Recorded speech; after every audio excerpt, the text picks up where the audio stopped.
Hello students, আমি Nitish sir জ্ঞানজ্যোতি coaching সেন্টারের পক্ষ থেকে তোমাদের প্রত্যেককে জানাই আরও একবার স্বাগত। তো স্টুডেন্টস, আজকে আমি তোমাদের সঙ্গে আলোচনা করব এনইপি 4 ইয়ার আন্ডার গ্র্যাজুয়েট প্রোগ্রামের অধীনস্থ থার্ড সেমিস্টারে যে সমস্ত ছাত্রছাত্রীরা বিভিন্ন কলেজগুলোতে পড়াশোনা করছো তাদের জন্য আজকে SCC political science last minute suggestion নিয়ে আলোচনা করব। দেখো, প্রথমত তোমাদের সিলেবাস প্রসঙ্গে তোমরা জানো যে এসসিসি পলিটিক্যাল সায়েন্সে কী সিলেবাস রয়েছে। তো তোমাদের খালি আমি জাস্ট ইউনিটগুলো বলবো এবং সেখান থেকে কোন কোন প্রশ্নগুলো পড়ে যাবে সেগুলো বলবো। ইউনিট 1-এ রয়েছে an introduction to local self government in India. 2 নম্বরে রয়েছে functioning of panchayat as and municipalities in West Bengal. Then 3 নম্বর ইউনিটে রয়েছে administrative structure and schemes brief ideas. এখানে কিছু টপিকগুলো রয়েছে। প্রথমত আমি তোমাদের ইউনিট 1 প্রসঙ্গে যেই সমস্ত প্রশ্নগুলোর কথা বলবো সেটা হলো তোমাদের 73তম সংবিধান সংশোধনী আইন এবং 74তম সংবিধান সংশোধনী আইনের যে বৈশিষ্ট্য, এই দুটো প্রশ্ন খুব ভালো করে পড়ে যাবে। এই দুটো প্রশ্নের মধ্যে তোমাদের একটা প্রশ্ন আসবেই, 5-এ আসুক 10-এ আসুক আসবেই। তারপরে তোমরা পড়বে 5-এর জন্য অশোক মেহতা কমিটি। অশোক মেহতা কমিটিটা 5-এর জন্য তোমরা পড়বে। দেন বলবন্ত রায় মেহতা কমিটি, বলবন্ত রায় মেহতা কমিটি এই প্রশ্নটাও তোমরা কিন্তু 5-এর জন্য পড়বে। বলবন্ত রায় মেহতা কমিটি এটাও কিন্তু তোমরা 5-এর জন্য পড়বে। তাহলে 73 বললাম, 74 বললাম, অশোক মেহতা কমিটি, বলবন্ত রায় মেহতা কমিটি, এই 4টা প্রশ্ন। আরেকটা দেবো তোমাদের লাস্ট, টোটাল 5টা প্রশ্ন আমি এখান থেকে দেবো।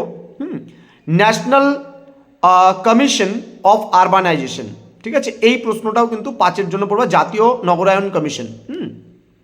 এই 5টা প্রশ্ন পড়লে ইউনিট 1 থেকে তোমাদের 10-এর আসুক, ইউনিট 1 থেকে তোমাদের 5-এর আসুক, তোমরা কিন্তু পারবে। সব থেকে বড় যে ইউনিটটা রয়েছে সেটা কিন্তু ইউনিট নাম্বার 2। এবার ইউনিট নাম্বার 2 থেকে তোমরা কি কি পড়বে সেগুলো একটু বলে দিচ্ছি, তোমরা একটু লিখে নিতে পারো।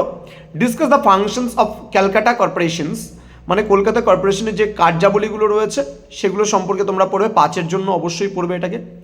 গ্রাম পঞ্চায়েতের আয়ের উৎসগুলো কি কি রয়েছে, ঠিক আছে। What is the source of income of gram panchayat, এই প্রশ্নটাও তোমরা 5-এর জন্য পড়বে। এখান থেকে শর্ট প্রশ্নও কিন্তু তোমাদের বিভিন্নভাবে আসতে পারে। দেন জেলা পরিষদের আয়ের উৎসগুলো কি কি রয়েছে সেটা সম্পর্কে তোমরা পড়বে। ন্যায় পঞ্চায়েত বলতে কি বোঝো এবং এর গঠন ও কি কাজ রয়েছে সেটা অবশ্যই পড়বে। এটাও 5-এর জন্য খুব গুরুত্বপূর্ণ। ন্যায় পঞ্চায়েতে কতজন সদস্য থাকে এগুলো 1 নম্বরের জন্য তোমাদের পরীক্ষায় আসতে পারে। দেন পঞ্চায়েত সমিতির আয়ের যে উৎসগুলো রয়েছে সেটাও তোমরা খুব ভালো করে পড়বে, পঞ্চায়েত সমিতির আয়ের উৎস। দেন পশ্চিমবঙ্গের পৌরসভার বাধ্যতামূলক কার্যাবলী কী কী রয়েছে সেগুলো তোমরা পড়বে। মানে করতেই হবে, বাধ্যতামূলক কাজ মানে এগুলো পশ্চিমবঙ্গের পঞ্চায়েতকে কিন্তু করতেই হবে। Then what are the sources of municipal corporation income, মানে পৌরসভার আয়ের উৎসগুলো কী কী রয়েছে সেগুলো সম্পর্কেও তোমরা কিন্তু পড়বে। নেক্সট প্রশ্ন, গ্রাম পঞ্চায়েতের গঠন ক্ষমতা ও কার্যাবলী, পঞ্চায়েত সমিতির গঠন ক্ষমতা কার্যাবলী, জেলা পরিষদের গঠন ক্ষমতা কার্যাবলী, এই 3টে প্রশ্নের মধ্যে একটা প্রশ্ন কিন্তু তোমাদের আসবেই আসবে। গ্রাম পঞ্চায়েত, পঞ্চায়েত সমিতি, জেলা পরিষদের গঠন ও কার্যাবলী, এই 3টে পড়বে। 3টের মধ্যে থেকে কিন্তু একটা কিন্তু অবশ্যই আসবে বড় প্রশ্নে, আশা করছি। দেন পশ্চিমবঙ্গের গ্রাম পঞ্চায়েতের অবশ্য পালনীয় যে কর্তব্যগুলো রয়েছে সেই কর্তব্যগুলো কী কী। আবারও বলছি, পশ্চিমবঙ্গের গ্রাম পঞ্চায়েতের যে কর্তব্যগুলো রয়েছে সেই কর্তব্যগুলো কী কী। দেন রয়েছে গ্রাম পঞ্চায়েতের ইচ্ছাধীন কর্তব্যগুলো কী কী রয়েছে বা ইচ্ছাধীন কার্যাবলী যদি বলে তাহলে সেগুলো। এবার তোমাদের কিছু স্কিম রয়েছে এখানে, যেমন মনে করো লক্ষ্মীর ভাণ্ডার প্রকল্প, তার সুবিধা কী রয়েছে, কত টাকা দেওয়া হয়, যোগ্যতা কী কী, কারা কারা পাবে, আবেদনের প্রক্রিয়া কী রয়েছে, হ্যাঁ, প্রয়োজনীয় নথিপত্র কী কী প্রয়োজন রয়েছে, হ্যাঁ, লক্ষ্মীর ভাণ্ডারে কত টাকা দেওয়া হয়, আগে কত দেওয়া হতো এখন কত দেওয়া হয়, এসসি এসটিদের কত দেওয়া হয়, ঠিক আছে, এই সমস্ত বিষয়গুলো অবশ্যই পড়বে। কবে থেকে চালু হয় লক্ষ্মীর ভাণ্ডার, হ্যাঁ, এগুলো তোমাদের শর্ট কোশ্চেনের থেকে প্রশ্ন আসতে পারে এবং বড়তেও কিন্তু প্রশ্ন আসতে পারে। মিউনিসিপ্যালিটি সম্পর্কে খুব ভালো করে পড়বে। মিউনিসিপ্যালিটি থেকে তোমাদের বিশেষ করে কার্যাবলী, পৌরসভার কোন কোন কার্যগুলো রয়েছে। দেন কন্যাশ্রী প্রকল্প কবে চালু করেছিল পশ্চিমবঙ্গ সরকার, কে চালু করেছিল, কন্যাশ্রী প্রকল্প কি, হ্যাঁ, প্রকল্পের রূপরেখা, কাদের কাদের এই কন্যাশ্রী প্রকল্পটা দেওয়া হচ্ছে, কন্যাশ্রী প্রকল্পের প্রেক্ষাপট, তোমার হচ্ছে কন্যাশ্রী প্রকল্পের লক্ষ্য কী রয়েছে, কেন এই প্রকল্পটা মানে সরকার গ্রহণ করেছিল, উদ্দেশ্য কী রয়েছে, এই সমস্ত বিষয়গুলো। কন্যাশ্রী প্রকল্পটা কিন্তু খুব গুরুত্বপূর্ণ পশ্চিমবঙ্গের, বিশেষ করে মানে পশ্চিমবঙ্গ সরকার পরিচালিত এই কন্যাশ্রী প্রকল্পটা খুব ভালো করে তোমরা কিন্তু পড়বে। দেন স্বাস্থ্যসাথী প্রকল্পটাও কিন্তু তোমাদের পরীক্ষায় আসার সম্ভাবনা প্রবল রয়েছে। স্বাস্থ্যসাথী প্রকল্প কবে কি করেছে, কত টাকা দেওয়া হয় না দেওয়া হয়, এই সমস্ত বিষয়গুলো তোমরা পড়বে। দেখবে আমরা বড় প্রশ্নের মধ্যে এগুলো দিয়ে রেখেছি। ইন্ডিভিজুয়ালিভাবে কোনো শর্ট প্রশ্ন কিন্তু আমরা তোমাদেরকে প্রোভাইড করিনি, এখান থেকে পড়লে হয়ে যাবে।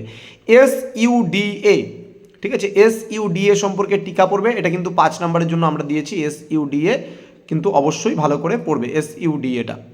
দেন তোমাদের রয়েছে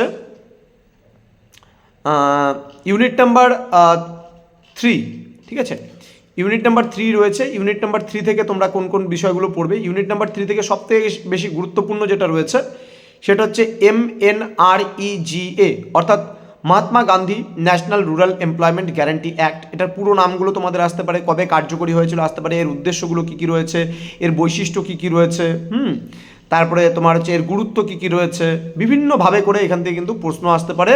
এটা বললাম MNREGA, খুব গুরুত্বপূর্ণ একটা প্রশ্ন। ওকে, নেক্সট তোমাদের যেটা প্রশ্ন রয়েছে DAYNULM, ডেনুলাম। ওকে, এই স্কিমটা ইয়েটা সম্পর্কেও তোমরা পড়বে, যোজনাটা সম্পর্কে, যেটাকে দীনদয়াল যোজনা আমরা বলি, দীনদয়াল যোজনা। এই দীনদয়াল মানে অন্তর্দয় যোজনা যেটা রয়েছে, দীনদয়াল অন্তর্দয় যোজনা, DAY মানে দীনদয়াল অন্তর্দয় যোজনা, এটা সম্পর্কেও কিন্তু তোমরা পড়বে অবশ্যই।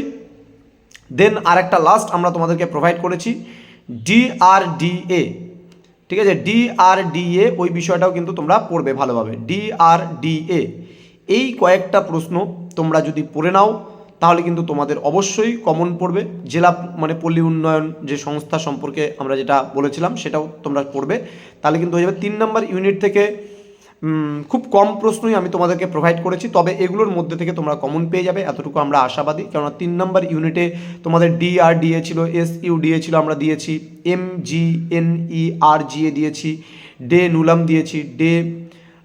দিয়েছি, NRLMটা কিন্তু দেইনি। হ্যাঁ, দীনদয়াল অন্তর্দয় যোজনা সম্পর্কে দিয়েছি, কিন্তু এটা রুরাল পার্টটা আমরা কিন্তু দেইনি। বাদবাকি সবই তোমাদেরকে দেওয়া হয়েছে, স্মার্ট সিটিজ থেকে শুরু করে ইচ অ্যান্ড এভরিথিং তোমাদেরকে দিয়ে রেখেছি। তোমরা অবশ্যই এই প্রশ্নগুলোকে ভালো করে পড়ে যাও, দেখবে একেবারে তোমরা কমন পাবেই পাবে। আর শর্ট প্রশ্নগুলো নিয়ে চিন্তা করতে হবে না, স্কিমগুলো খুব ভালো করে পড়বে শর্ট কোশ্চেনের জন্য। কবে কোন প্রকল্প চালু হয়েছিল, কোন প্রকল্পের কি উদ্দেশ্য রয়েছে, ফুল ফর্মগুলো কিছু পড়বে। হ্যাঁ, 73তম সংবিধানে কি সম্পর্কে সংশোধনী করা হয়েছিল, 74তমতে কি আলোচনা করা হয়েছিল, পৌরসভার ব্যাপারে, পঞ্চায়েতের ব্যাপারে বলা হয়েছিল 73তম সংবিধান সংশোধনীতে, আর হচ্ছে মিউনিসিপ্যালিটির ব্যাপারে বলা হয়েছিল 74তম সংবিধান সংশোধনীতে। তো এই প্রশ্নগুলো তোমাদের পড়লেই কিন্তু তোমরা একেবারে দেখবে যে 100% কমন পাবে। তো স্টুডেন্টস, তোমাদের সঙ্গে দেখা হবে এবার 4th সেমিস্টারের যে ভিডিওগুলো থাকবে আমাদের, সেই 4th সেমিস্টারের ভিডিওগুলো নিয়ে আগামীতে আলোচনা করব। এছাড়া আমাদের বিক্কি স্যার এবং মৌমিতা ম্যাম তোমাদের সঙ্গে আলোচনা করবে AEC কম্পালসারি যে ইংলিশ রয়েছে তার লাস্ট মিনিট সাজেশন নিয়ে, কিন্তু স্যার ম্যাম তোমাদের সঙ্গে কিছুটা হলেও আলোচনা, একটা ভিডিও হলেও তোমরা কিন্তু স্যার ম্যামদের থেকে পাবে। তো দেখা হচ্ছে তোমাদের সঙ্গে খুব তাড়াতাড়ি পরবর্তী একটা নতুন ক্লাস নিয়ে। তোমরা যারা ভাবছো যে 4th সেমিস্টারে অ্যাডমিশন নেবে আমাদের কাছে, তারা অবশ্যই আমাদের চ্যানেলটিকে সাবস্ক্রাইব করে পাশে থাকা বেল আইকন অল প্রেস করে রাখো, এবং আমাদের অফিসিয়াল নাম্বার ডেসক্রিপশন বক্সে দেখো দেওয়া আছে 6295916282 এবং 7076398606 নম্বরে।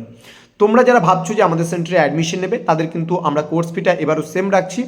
যারা 15 ডিসেম্বর থেকে শুরু করে 31 ডিসেম্বরের মধ্যে অ্যাডমিশন নেবে, তাদের টোটাল কোর্স ফি আমরা রাখছি 1199 টাকা।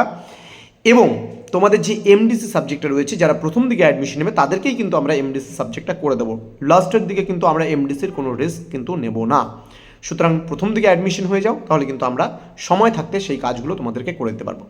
দেখা হচ্ছে খুব তাড়াতাড়ি নতুন একটা ক্লাস নিয়ে। তোমরা প্রত্যেকে ভালো থেকো, সুস্থ থেকো, পরীক্ষার জন্য প্রত্যেককে all the best. Thank you.